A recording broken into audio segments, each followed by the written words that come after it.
What's up, Nowstalgia Pod, coming back at you. My name is Pat Sheehan. I'm here with my co-host Dave Martinson. We are bringing you your weekly look at what's going on in pop culture. Dave, welcome back, man, from the Meadows. Yeah, dog. We did 2 pods last week, and you went to the Meadows. We're fucking grinding. I know. It was all about that content this week. You know, I was covering the festival with a media badge for the pod, obviously. Dude, we really do have to get media badges, though. Yeah, we'll get there. We'll get there. Yeah, it was a great 3 days in sunny Queens, New York. Well, I'm looking forward to hearing about it. We're going to be talking a lot of stuff today. We're going to be talking about the Meadows, Emmy winners, JJ Abrams, and then some Foo Fighters and Mother. But Dave, tell me about your weekend at the Meadows. I mean, I saw a lot of Snapchats that made me extremely jealous. I was very upset I didn't see Gorillaz, but it sounded like you enjoyed a lot of other artists this weekend. Yeah, it was. So as we had previewed the lineup when it first dropped, many months ago, SoundCloud.com/Nostalgia Pod. And we talked about a little bit last week about expectations. So the hip hop lineup, obviously, was why I was there, was really strong and a nice mix of old school and new school acts, which is very rare. Rolling Loud, the lineup, the hip hop festival in Miami we talked about, was primarily new school, apart from like Run the Jewels. So the fact that we had, young and old was rare in itself, but I think what really stood out to me was the special guests were just incredible this year.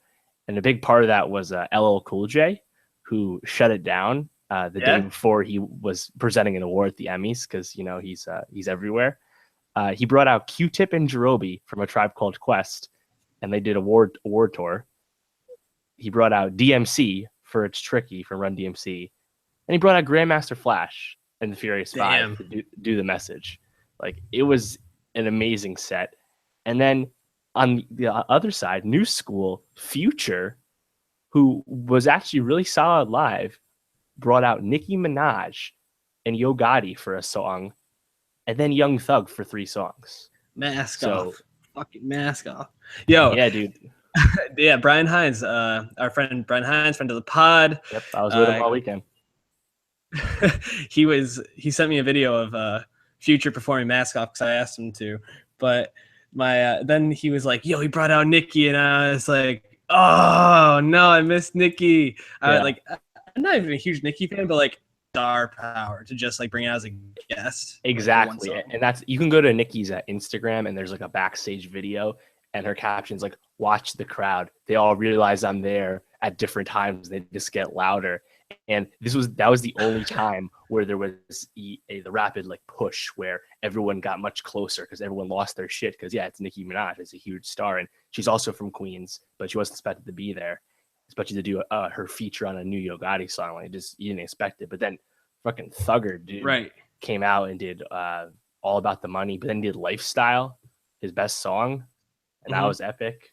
Gorillaz showed out with their guests. They had Dram, Pusha T, and Mos Def, and Little Sims, and a bunch of other singers. And that was really cool. Freaking Tory Lanez randomly had Busta Rhymes. Like, there was guests everywhere. It was awesome. That's awesome. Yeah, Gorillaz, they had Jenny Beth there. Yep, Jenny Beth was there. Yep. De La Soul I saw came out with them. Yep. Well, De La Soul was on the bill, so you knew they would be there. Right. So it was I was expecting them to bring out a lot of people, just because they can do their portions of a lot of their songs, but they have so many guests on their songs that it makes sense for them to. Yeah, especially on the new album Humans. And when Run the Jewels brought out Zach De La Rocha for you sent me their song. That was the most jealous I was of the whole weekend when you sent me Zach De La Rocha fucking doing Close Your Eyes and Count to Fuck. I was like, God damn it, how could I have missed this? Yeah, and obviously, the best crowd, most lit crowd was Meadows. We left 21 Savage early to make sure we got a good spot, and Meadows was great. Yeah. And also Kyle, I Spy Kyle. He had a random half-hour set that was not planned until the day of. I saw that he announced that. The same people that do the founders, does Governor's Ball and does the Meadows, they seem to be incorporating more of these surprise sets, something that Bonnaroo does a lot. So I think it's pretty cool that they're starting to. It seems like they're really creating a culture where they're like encouraging people to bring guests and bring friends and just make these festivals surprising, which I think is a really cool definitely. feature. They just do really good festivals. They've had some bad luck with Governor's Ball, but overall their festivals are always quality, and their lineups are usually great. Right, and I also got a shout out. I got to eat crow rather that I'm now a Tidal user. I have a 6-month free trial to Tidal, courtesy of the Meadows. So that we've shot on Tidal many times with its clear third place in the streaming war, but nonetheless, I have it for free for 6 months. So fucking Stan, here we are, sucking Jay-Z's dick up and down, man. So I was actually thinking about it. So for next year, and I don't know which one it'll be at, but I would almost guarantee Vampire Weekend headlining either Governor's Ball or Meadows. I'd probably say Meadows just because they were already headlining Governor's Ball in 2014. So, sure. But they haven't dropped an album. They're working on one right now, reportedly. Supposed to be coming out next year. They're from New York. Just makes too much sense, and that would be a huge rocket for them. Something that's actually relevant in terms of like a newer band. I mean, obviously they've been around for like the last decade, but they've only dropped 3 albums, so that's a huge. I would almost guarantee them to be on their bill. Sure, yeah, it makes sense. I mean, I think Red Hot Chili Peppers went over great as the rock headliner for Sunday, and then after that, the biggest rock band was probably Weezer. So yeah, getting someone a little more current would go a long way. If you don't count Gorillaz, right. So let's jump to something that we had forgotten to originally talk about last week, but then we did an emergency pod to bring the people what they want, what they need. Oh, the Emmys. So I know you didn't get to watch live, or at least till the end, right? So no, I didn't get to watch any of it live, but luckily almost the whole show was on the CBS YouTube channel, so I watched it all the next day. So I and all the bits. I was able to watch the Emmys live, and I was live tweeting the winners and some thoughts. You can find all those at Nowstalgia Pod. Also, if you want to hear any of our past shows or check out our Emmy predictions, which I mean, I go see that after you know who won. Cool. SoundCloud.com/Nowstalgia Pod. Also subscribe somewhere over here. It's down there. Subscribe on YouTube. We're going to be giving you guys some quality content moving forward. You don't want to miss it. So, I mean, there's lots to, I think, unpack with the Emmys. Why don't we start with Colbert? So, you obviously saw his opening monologue. What were your thoughts around that? Yeah, I thought Colbert overall was good, as well as being a good choice. He just had his one fatal flaw, obviously, with Sean Spicer. Yeah. In real time, it was just almost like shocking because, I think that he was making the joke and you kind of saw where it was going, but then like Sean Spicer actually just being there and like making a joke of himself was in that moment like very cool. But then as it got like away, like as people took a step back, they're like, oh, so basically he's just making fun of the fact that this administration is just blatantly lying. Yes, which is not so great. But overall, I agree. His little like in between like jokes and bits I thought were really great. Like I thought the interview with Emmy was gonna be so stupid, and then it was RuPaul and just saying some like blatantly like outrageous and outlandish stuff that like I don't know. I'm sure it was probably shocking to some people, but just overall I thought it was great. And then the bit about John Oliver winning for late night host was excellent. So yeah, I mean, it just in general, like if you look at the trend for a lot of the award shows, Oscars, Emmys, Golden Globes, Grammys, generally speaking, they've been going with one of the late night hosts on their network that the award show is on. But if we set that aside, you think about it, I mean, for the political climate, the statements are, all the people would make, the attendees, Colbert or Seth Meyers is probably like the right sphere of political commentator right now, because you don't want a Corden or a Fallon because they just wouldn't comment at all. And you probably don't want Samantha Bee or John Oliver because they're just too political and just not really good for the scope of the show. So I think Colbert was a great pick, and overall, like I liked his Westworld bit a lot. I think most of his Trump digs were good, and is unfortunate, and as everything you just said is true, and surprise. And you can look like Kumail Nanjiani was tweeting about how he was not comfortable with it, and Jason Isaacs had a really like eviscerating Instagram post. Everyone was so ready with the reductive takes about how Hollywood is all preachy and here they're just normalizing and they're all the same, and it's like Colbert eviscerates Trump and tears his administration down every week. Right. He made this one mistake and most people didn't agree with it. Just because some people were taking pictures with him, it doesn't mean all of Hollywood is, a bunch of frauds. I just don't like how people try and make those conclusions. Yeah, it's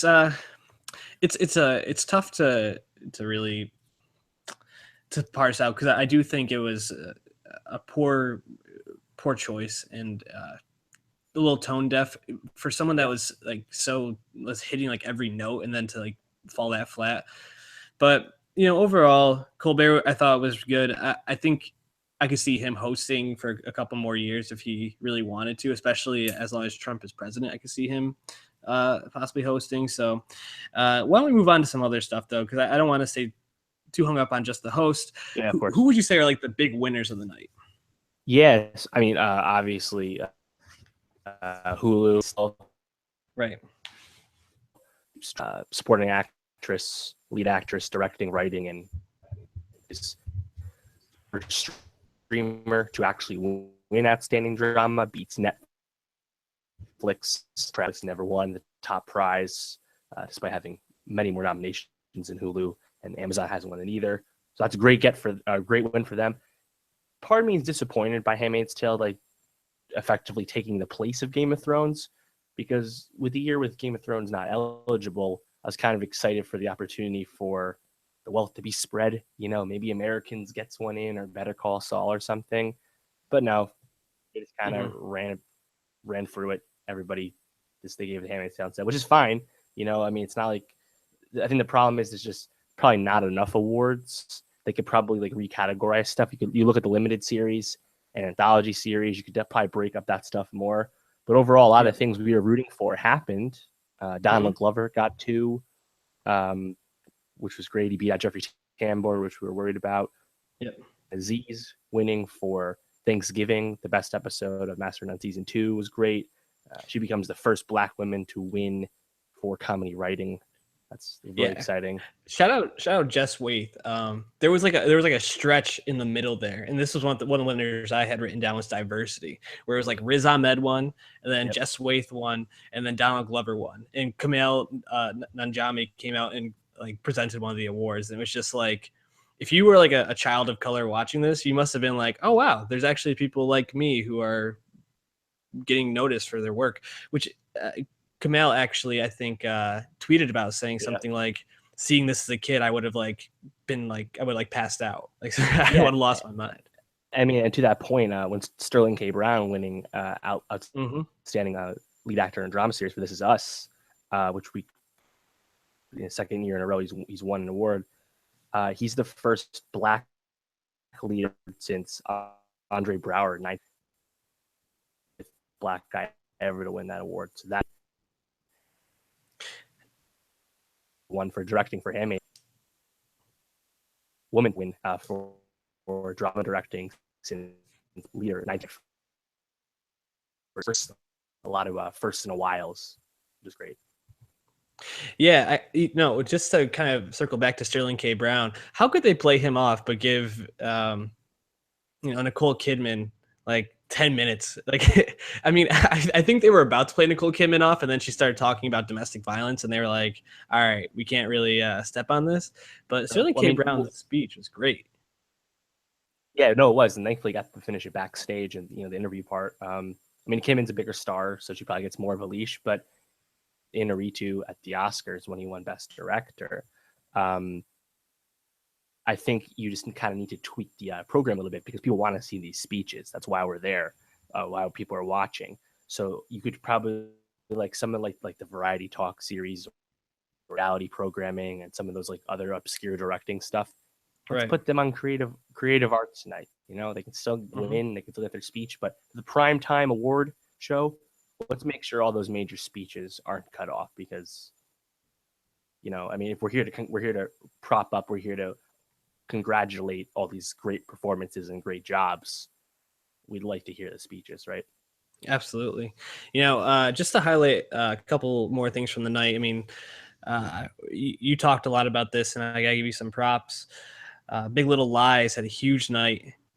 Yep. You called that, and Even Skarsgård won. Yeah, which I was really surprised at. Skarsgård brothers having a huge couple weeks. But there were some losers. I mean, Netflix, they won for San Junipero. You know, they won for Master of None with the directing. But Stranger Things got a bunch of nominations, no wins. Yep. I mean, Crown HBO got the also one took win. the L. Yep. Yeah, Crown got one win. HBO also took the L for Westworld, only winning one award. Yeah, I mean, it won like I think 5 technical awards at the Creative Right. Arts night, but it didn't really win. Okay. Did it even win anything? I don't think it won anything for the major I don't night. think so. Right. Which we talked about, tied for the most nominations with 22. Did not perform, but I mean, we called that. Was it really favored anything? I thought Tandy Newton had a chance, but no, and Dowd win because Handmaid's Tale, it was their night. Mm-hmm. Yep. And then the only other thing I think we were probably disappointed in was Atlanta not winning for Best Comedy and Veep just rolling. Julia Louis-Dreyfus shout out for tying for the most Emmys ever and most for one role ever. It's I mean, she's just a juggernaut, and I would almost guarantee she'll break the record next year with her last year as Veep. So silver lining to that, last year will be the last season of Veep, season 7, as we said. Atlanta will it hasn't even started filming. Atlanta will not be in the next Emmy cycle almost certainly. So when Atlanta season 2 does show up, there won't be a Veep to win. So yeah, it's interesting. I don't see them giving it to Modern Family again. So I think Atlanta season 2 probably can get in there. It's interesting. I almost think like next year's Emmys might be the most predictable ones ever. Game of Thrones will win drama, Veep will win comedy. That's pretty much just limited series, which I think will probably be up in the air. So they're going to have to do something to make it a little more interesting next year. Yeah, it was nice that Feud, Betty and Joan and Wizard of Lies didn't play the spoiler we were afraid they would, because, you know, that was nice. And also, Don Glover, when he won for director, he's actually the first Black director to win for comedy. So yeah, a lot of firsts. Awesome, man. So we're gonna wrap up the Emmys there, unless you have any other thoughts. No, that's it. Just tweet us at Nowstalgia Pod. What show were you most disappointed about? I know a lot of people are pulling for Stranger Things. This is us kind of disappointing, only getting the one award. I can imagine, you know, but yeah, let us know what you thought. Man, I was actually I think when I was most pumped, other than Donald Glover winning, was Riz winning. I mean, fuck yeah. Night of, I was pumped about that. So something else I was pumped about, I don't know about pumped, but we talked about it, and I was pleasantly surprised and not surprised. JJ Abrams directing episode 9 of Star Wars. So we talked last week about how we were hoping Rian Johnson would be taking over for Colin Trevorrow, and it ended up being JJ Abrams, which, I mean, if there was going to be someone else, it was most likely going to be JJ Abrams. I mean, what are your thoughts around it? Yeah, my initial thought, and I think the kind of the consensus thought, is that safe pick, understandable pick. They wanted someone they know they can work with. Who better than someone you've already successfully worked with? That was our thoughts for Rian Johnson. That also applies to JJ Abrams, because Lucasfilm was very happy with how The Force Awakens turned out. Now, anecdotally, since, you know, almost 2 years have passed since it came out, a lot of that the brunt of a lot of people's takes was, oh, what's he going to do? Just rehash Return of the Jedi? We can get a half-built Starkiller base too? Like, you know, what kind of movie? Oh, lens flare. Like, you know, I don't think JJ Abrams is going to willingly make the movie that he knows everyone doesn't want him to make. Also, he gets to take what Rian Johnson leaves him with The Last Jedi. So I'm actually very happy that it's in a safe pair of hands. As we said last week, the reason they got rid of Trevor is because they don't want to mess it up. The trilogy capper is too important to Lucasfilm. So going with someone like JJ, they know they can trust. It's not surprising. And again, I feel like anyone who expected some exciting new hire, just you haven't been paying attention. That wasn't going to happen, judging by everything that's happened with Lord Miller getting fired and Trevor Rose since leaving. Like that wasn't realistic. So why not have JJ come back? I think it's a nice pick. Yeah, it's safe. They're not going to have to replace him. They might do reshoots, but other than like the normal stuff that probably happened or that did happen with episode 7, it'll be drama free, which I think they're probably also trying to avoid. And JJ's he's gonna give a quality film that's gonna stay true to what their vision is. And right. I mean, I'm not like we talked about last week. We're not looking for the the main movies to be doing anything necessarily outlandish or like mind blowing. Right. We just want them to be solid movies. Exactly. And also kind of unreported piece of information that followed this was episode 9 is officially moved its release date from May to December 20th, 2019, which is great because we've talked ad nauseum about how Star Wars in December is great. Have one a year and just dominate that month.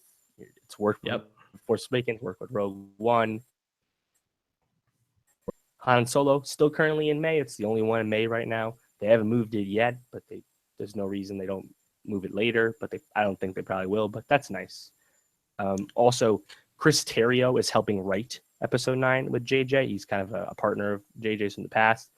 He won a best adapted screenplay for, or best original screenplay, one of them for Argo. But he also helped write BVS and Justice League. So that's interesting. Awesome. That is really interesting. Well, definitely we'll be talking more about Star Wars as we get more updates. Star Wars is going to be dominating that Christmas money in 2019. That 20th of December drop. Damn. It's going to be people scrambling for some Star Wars gifts. All right. So why don't we jump to the Foo Fighters here, man? So we've been talking about a lot of rock albums recently, LCD Sound System. Before that was Queens of the Stone Age. Foo Fighters dropped their 9th album, Concrete and Gold. And they've been dropping albums since, they started in 1994. I don't think their first album was till 95. But this is their 9th album, like I said, and it's probably their most inspiring one in a couple.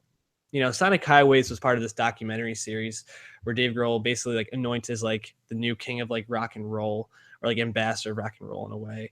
Was trying to show all these influences that play into him. And this album, I think, is almost a better, does a better job of like showing the influences on Dave Grohl. Mm-hmm. It's funny because as I was listening to this album, I was driving the car today listening to it. I was like, this sounds a lot like a Pink Floyd song. This sounds like an Aerosmith song. This sounds like Across the Universe by the Beatles. So it was pretty, like you really could hear different like classic rock influences on this, as well as like, typical Foo Fighters, power ballads with some like throat ripping screams from Dave Grohl.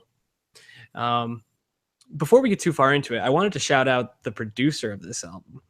So his name is Kurt. So do you know who this guy is? So, say that again. Kurt Angle. Greg Kurstin. Kurt Angle. Greg Kurstin. Okay. Have you heard of him? No, I have not. He produced Adele's Hello. He's been Sia's producer for the last couple albums. Okay. And he also was credited as producing Kendrick Lamar's Love. So this is a pop producer that they brought on to, I think, give them a little bit of a different sound. And they do experiment more in this album. They also had a bunch of huge guests. So Justin Timberlake does backing vocals on a song. Paul McCartney played drums on a song.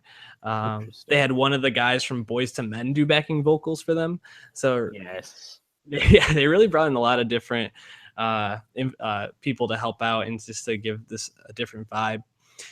I don't want to spend too much time because, like any Foo Fighters album, their albums aren't necessarily groundbreaking, but they usually produce one or two songs that they can add to their live show that create just a really deep catalog of really good rock songs. And I'd say probably the two or three to check out would be Happy Ever After, 0 Hour, which is like totally different than almost any Foo Fighters song I've ever heard, because it's a quiet song, which is not a Foo Fighters sound at all, but it's an optimistic quiet song, which is different. Usually they go dark when they go quiet. Also, Make It Right was really good. It kind of changed up from like Aerosmith to Kiss, kind of going back and forth as they went from the verses to the chorus. And then Sunday Rain, which has Taylor Hawkins, the drummer, on lead vocals, and had I think that was the one that had the Boyz II Men as a backing vocal. So definitely check those out. We'll add a couple of them to the playlist, which I haven't updated in a while, so I'll get on that, making sure I add some songs on there. Yeah, to it. So is this better than Sonic Highways? Where's it stack in their catalog? Oh man, that's hard. Towards the top, middle, bottom. It's probably like 4 or 5. You know, their early albums, just like any rock band, are just like so much better. Right. But for a band that had gotten really stale, I think there's enough here to keep you interested. It's 49 minutes, kind of long, but overall, like, nice. There's enough on here to be like, interesting. They're doing something. So right, that's good. I mean, yeah. An interesting piece of this too is that they were originally going to record all this live, and then he was kind of talked out of it by PJ Harvey, which I think is actually a good thing, because definitely I can't imagine them getting enough of like the sound that they were going for in a lot of these songs live, because they do so much like vocal distortion and like going from like highs to lows in terms of like just like the overall like pitch and sound. It wouldn't have made a lot of sense to do it live. So right, good move by them. Yeah, I mean, we'll see if the rock trend continues with the Killers album out this Friday. Damn. Yeah, their most recent single was interesting. It's like a love ballad. So I'm not sure how I feel about it, but we'll see. Right. Moving on. So this past weekend, the box office, I guess not really the box office, but America in general was kind of taken by a cinema score of an F, which there's only been 12 of in this century for the movie Mother. Yeah. I guess you have to say it like that, right? Because it has an exclamation point. Yeah, exactly. Yeah, I mean, there's only 19 Fs per cinema score, period. And like you said, even less this century. Mother was not marketed extensively. Nope. So you might not have seen the trailer if you're listening, but at least until recently. But it's a new film from Darren Aronofsky, who is known for Requiem for a Dream, The Wrestler, and Black Swan. You know, starring Jennifer Lawrence with Javier Bardem, Ed Harris, and Michelle Pfeiffer. And the trailer made it look like kind of like a suspenseful thriller, maybe some horror elements in there, but didn't really let on to what the movie was about. The director, known for getting weird at the helm, people were at least paying attention to this release, right? And then we find out that as the reviews, with the reviews, 68 on Rotten Tomatoes, 138 reviews, and the reviews are just kind of saying that it's not trailers. Tough to dissect in your mind. But then the cinema score drops after the first day, and it's a fucking F. And right. Then all hell breaks loose. People are like, "What the hell?" And I mean, this movie has all these like biblical allegories that people just did not expect, and a lot of scenes that are just, especially towards apparently in the third act, that I haven't seen the movie, but in the third act, are just kind of like repulsing people. And from everything I've gathered, that generally people hate watching it, but then a lot of people can't stop thinking about the movie. And some of them will even say, "I was happy I saw it, even though I hated it in the moment, or I still kind of hate it." Like, right. So just a really polarizing film, and it's really interesting because that hasn't happened like this in quite some time, and it's probably going to be the most polarizing film of the year. Yeah, it's interesting for a movie that wasn't marketed and people didn't know a lot about. People had a lot of expectations of what it was supposed to be, which, I mean, is that really fair? As you were talking, I was thinking, why did people expect it to be that way? They didn't really know anything about it. You can't go in and say, "Oh, I thought this was just going to be a horror film," and then it was this. Like, yeah, I guess if you saw the trailer, you could have thought like this is supposed to be just like a creepy thriller. Right. But I think Aronofsky is an artist. I mean, you think about Requiem for a Dream or Black Swan, like Mhm. you said, all those movies are emotion evoking, and they're very like creepy and have gruesome parts. I mean, isn't there a scene in Black Swan where she like peels her skin off? Yeah, I feel like this Black is Swan's a lot in Black Swan for sure, but Natalie Portman won a Best Actress for it. yeah. And Requiem for a Dream is also a very good movie with some really gruesome parts to it. So Right. I think this is like really like a piece of art. It's not necessarily good art, but it's evoking, which Well, and that's what's so nuts that it's creating such a visceral, such vitriol, such hatred, such a distinct response from viewers. Like I mean, freaking the Emoji Movie has a B cinema score. I mean, obviously that speaks to who sees the Emoji Movie. It's all relative, but to right. get an F, like you had that many people that were just so turned off by this film as they're watching it. It's really dumbfounding, and it reflected in the box office. Only 7.5 million. I mean, obviously it was an expensive film, but the word of mouth is not positive. Right. But They had a $30 million budget, and worldwide they only grossed 13.5 million. I can't imagine with an F cinema score they're going to be making a lot more. So this movie most likely is going to lose money. Yeah, but real quick before we talk about J-Law, speaking of the opposite of losing money would be getting more money. That's it. So it had 60 plus million in second weekend. It only took 8 days for it to become the highest grossing September release of all time. So kudos. That's insane. Yeah. Crazy. And there's going to be a second one, man. That movie. Yeah. Awesome. So like you said, we wanted to talk a little bit about Jennifer Lawrence.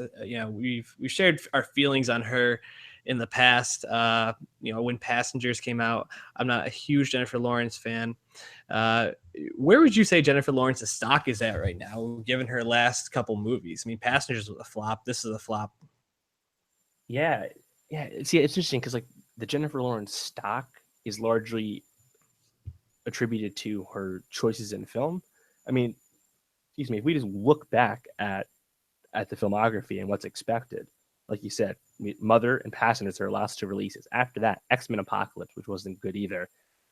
Then Joy, her third David O. Russell movie, also the worst one. Then Mockingjay Part 2, the last Hunger Games. Like, it hasn't really been exciting for her since what? 2013 American Hustle? But didn't she get a nomination for Joy? Yeah, she did, and that's the thing. She still. Right. We'll see if that continues. I don't think she gets nominated for Mother just because it's such a obtuse movie, such a tough hang, Right. But she got nominated for all three David Russell movies. Obviously, she won for Silver Linings Playbook, and she first got for Winter's Bone back when she busted on the scene in 2010. So she's really well liked. I still think that's the case, and it seems like she's kind of been miscast a lot. Like, I don't know. She's not like a great Mystique in X-Men. No. It's just they happened to cast her before she was a big star. In First Class came out in 2011, busted out with Hunger Games, and she has another X-Men coming out. But before that, I believe in March, Red Sparrow comes out, which a teaser trailer just dropped for this, where it's based off of it's a spy thriller based off of a book, and Jennifer Lawrence is the lead, and she plays is it a Russian? Yeah, a Russian spy, and it looks pretty cool. So, I don't think it's gonna be Atomic Blonde like action, right? But it's a different role for Jennifer Lawrence. I think that's what she needs because she's kind of had a lot of misses and missteps and like tripping and falling like she does on award show steps. It's funny you said that because like as you were talking, I was thinking like, what does Jennifer Lawrence need to really like bring her stock up to like get a W here? And I was thinking like Alicia Vikander as Tomb Raider looks fucking dope. And the trailer came out today. Check that out. I think if J-Law is gonna kind of that should have been J Law's role, but she like decided to like go on this weird path, making these weird movies. Alicia Vikander, the Queen, shout out the Queen, just jumping in, and her star is just, I mean, her stock is way up. J Law needs to start kind of taking a page out of her book, I think, and making some better choices in the film she's making. I mean, this might have been one of those art films she thought would have been like a huge, like, you know, people look back and say, wow, Jennifer Lawrence was in that, but nah, she totally misread that situation. Yeah, and I mean, everyone says Jennifer Lawrence gives such a, you know, physical performance, and the way Aronofsky films with the, you know, all the close-ups on the characters, you know, it's really all about Lawrence. So, you know, it's not really her fault that the movie is bad. It's really, I think, more about, you know, the script and you know, the intention of the filmmaking. But, you know, yeah, like you said, I mean, while Vikander has stepped up, you know, and she got all that love with and the Danish Girl, and, you know, I mean, she just really showed up. I mean, Brie Larson's in right now, and you know, Emma Stone's in right now. There's a lot of actresses in, you know, her age, you know, late 20s age. And it's funny because we've known J-Lo for so long. We've always, you know, she's been a megastar. She's been a top earner, you know, for female actresses for many years now. And the body of work is not actually as impressive, especially when you look at recently. So, yeah, I really hope Red Sparrow is good. Absolutely. Well, I think we're going to wrap up there for today. Please tell your friends about us, share us with anyone that you know, subscribe on YouTube right there. Yeah. And go to soundcloud.com/nostalgiapod to find any other way to listen to or watch this podcast. Leave us an iTunes rating or review if possible. Yes, please. What are we going to be talking about next week? We should probably catch up on The Deuce a little bit. Yeah, so The Deuce will have had its third episode come out by next week. Vice Principal is underway. Star Trek Discovery comes out this week. And The Killers. So. Album side, you have The Killers, Macklemore's solo album, Camila Cabello's solo album, as well as last week, Prophets of Rage and The Cool Kids came out, which I haven't gotten to yet. So we're not going to talk about all that music. Prophets of Rage. Just putting it out there for everyone. And also, Kingsman, The Golden Circle, comes out this weekend. So I'm definitely going to make a point to see that. Yeah. So that movie, bunch of albums out that you can take your pick from. Check out the Tomb Raider trailer. Maybe we'll talk about that. Sounds good. I'll probably try to catch a movie this weekend, too. Kingsman would probably be the one I can get Julianne to go to. So that'll work out. Nice. But until next week, hit us up at Martin Swagger, at Sheen World Peace, at Nowstalgia Pod. We'll see you then. Peace out.